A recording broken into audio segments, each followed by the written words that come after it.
Endi nima desam bo'ladi? Naучный terminlarni o'zlaring ham bilasizlar. Autoativniy protsess deydi, ko'p bu gijjadan deydi. Meni nimam stressdan bo'lgan, qattiq stressdan bo'lgan. O'sha pandemiya o'g'lim Qatarda bo'lgan. Ana shuni hayot xavf ostida qolganlik sababli 4 kun 5 kun ishtaha bo'lmay uxlamasdan chiqib diqqatgarchilik boshqa deganda shunaqa bir holat yuzaga keldi. Конечно, boshqa odamlarga diqqat bo'ldim, uni ko'rib ishga diqqat bo'ldim. Keyin doktorlarga bordim. Ancha vitaminlar yozdi, ichi bo'lmaydi, ukol olganim yo'q. Chunki men internetlarda ko'rdim, что bu kasallikka bir hech qanaqa bir inyeksiya, bir boshqa bir внутренний мышцы, внутривенная bir nima yo'q. Действительно ichki organizmni tozalab, o'sha autoativniy protsess deganda o'sha ichki organizmda sboy berar ekanda. Много искал, ko'p nimalarni internet ko'rdim, literatura o'qidim. Oxiri keyin bir ikkita uchta yaxshi ingliz olimlarini chiqishlarini ko'rib, ana shuni o'g'limga tarjima qildirib, shuni qo'lladim. Bir oy o'tdi, 2 oy o'tdi, natija bo'lmadi.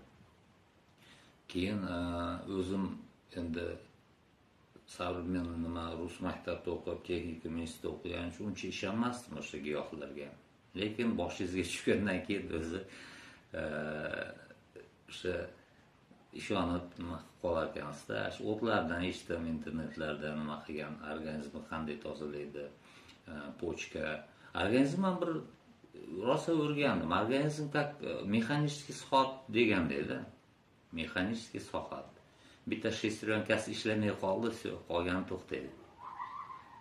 Shularni o'rganib chiqib, keyin pochka, asosiy yo'g'on-ichakni tozaladik. Yaxshi o'zi his qilib qolar ekansiz. Ana shu o'tlarda ichida 7-8 xil o'tlar bor. Mana sentyabrdan oxirgi kuzatuv natijasida pochka og'ridi. Pochka, chap tomondagi pochka bezovta qilardi. Hozir yo'q unaqa bezovtalik. Вообще ничего не осталось, asorat qolmadi.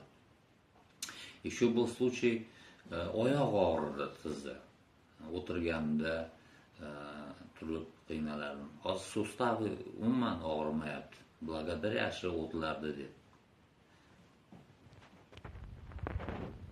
Endi buni hozir mana ko'rishlaring mumkin.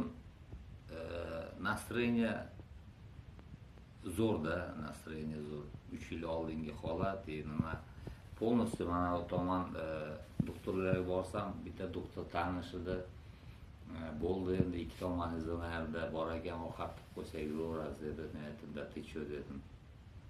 Shunaqa bizlanishga nima qildik? Internetda faqat Kubada ikkita klinika 100% davolar ekan. Ularda klimat boshqa, bir ikkita protsedura mazlari bor. O'g'lim aytdi, "Jo'natamiz dada" dedi. Men aytdim, "To'xtatchi" dedim, o'g'lim, "Men uni menda o'sha nimalarni tarjima qilib, menga o'shalarni nima qil" dedim. O'shalarga yaqinlashtirgan holda keyin o'sha mazni qilib ko'rdik. O'qildik, qo'shdik, oldik. Bitta narsasi kam bo'ladi. Shunaqa qilib keyin ichki organizmni tozalagandan keyin o'tlar bilan o'sha amaliyotni boshladik-da. Keyin boshladi. Bosh qilyapman. 3-4-oy, 5-oylarda shunaqa ketyapti. Keyin shu dog' paydo bo'lgan joylarda haligi malyarniy spochta nima qilib qo'yaman. Hozir mana bir ikkita joy borda, haligi qilmaganman, sal qorayib qolgan. Keyin xursandman, уже настроение zo'r. Mazlar surkaman, xudo deyman, ichadigan ichimliklar bor. Hammasini ichib vaqtida mana 3 yil bo'ldi. Xudoga shukr. Yaxshi hammasi. Ana oz qoldi, mana ko'rishlaring mumkin mana. Shu nima deyman, boshqa bir haligi bir chuda degan narsa, chuda endi o'zbekchasi yomon edi. G'aroyib, ajoyib hodisada bu, tushunyapsizmi? Odam o'zini samoizlechение deydi, o'zini o'zi organizm tuzatish. Shuni nima qilish kerakda? Inson o'zini 180 gradusga o'zgartirish kerak. 180 gradus degani tubdan o'zgartirsa juda nima bo'lish kerak. Masalan, ko'chada gulzor tomosha qilsangiz, gul bor, begona o'tlar bor. Shularni o'zingiz зрительное восприятие мира deganda ana shu o'tlarni ko'rmang-ku, ana shu nimani ko'ring. Yana bitta olimda nimasi bor? Sariq, fioletovoy ranglarni xush ko'rar ekan odam, yaxshi eng ko'rgan, o'ziga yaxshi kayfiyat chorlar ekan. Shuni ko'rsangiz, настроение хорошее будет. Shunaqa qilib gullarni ekdik, hovliga действительно работает. Hozir mana shunday